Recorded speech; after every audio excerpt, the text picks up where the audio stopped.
ასევე 28 დეკემბერს გრიბოედოვის სახელობის სახელმწიფო თეატრში გაიმართება პრემიერა წარმოდგენილი იქნება სპექტაკლი 12 თვე. ეს გახლავთ რეჟისორ ძალიან ცნობილი რეჟისორი გახლავთ დიმიტრი პავლოვი, რომელიც არის ამ დადგმის ავტორი და საკმაოდ საინტერესო ვერსია არის ამ სპექტაკლის. გარდა ამისა, პრემიერას დაესწრება ძალიან ბევრი ბავშვი, იმიტომ რომ აქვს სახელმოქმედო ხასიათის სწორედ ამ ჩვენებას დეტალებით ნახოთ სალომე გელაშვილის სიუჟეტი.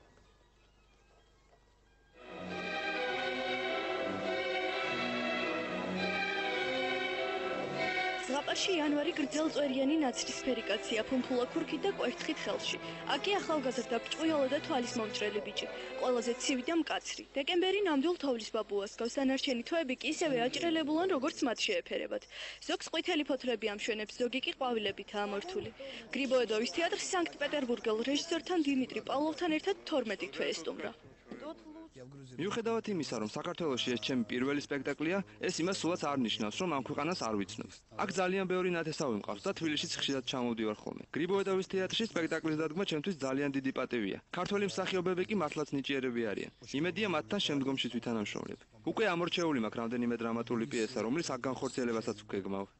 ახალგაზრდა რეჟისორი გრიბოედოვის თეატრის დასთან პირველად თანამშრომლობს, მიუხედავად იმისა, რომ სპექტაკლი სულ რაღაც 2 თვეში შეიქმნა, როგორც თავად მსახიობები ამბობენ, ყველაფერს პატარა პრობლემების გარეშე მაინც არჩაულია.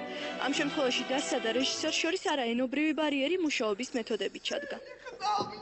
მიჩვეული არის ქართველი მსახიობი მაინც იმას, რომ რეჟისორი უფრო მეტად უხსნის რა ჭირდება მას და მე მგონი დიმიტრია ეს ჩვენი რეჟისორი ამ სპექტაკლის.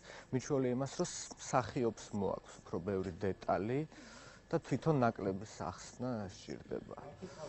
ეს არის ალბათ სხვაობა.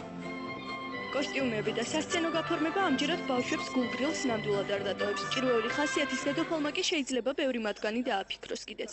რაც შეეხება ზღაპარს, აქ 12 ჭრელი თვის და პატარა დედოფლის გარდა ბოროტ დედინაცვალს და მის კეთილ გერსაც იხილავთ. ჩემი პერსონაჟი არის დედოფალი, რომელიც მშობლები არ ყავს, ბავშვია, ჯერ გოგონაა დაახლოებით 16 წლის. ყველაფერს თვითონ მართავს, არ ყავს მშობლები, დედოფალია, ესეთი კაპრიზულია, თავისი რაღაცა ხასიათი აქვს და ბოლოს ხვდება თითქმის თავისივე ანალოგს და ძალიან ახალი რაღაც გამოუჩნდება ცხოვრებაში ინტერესი.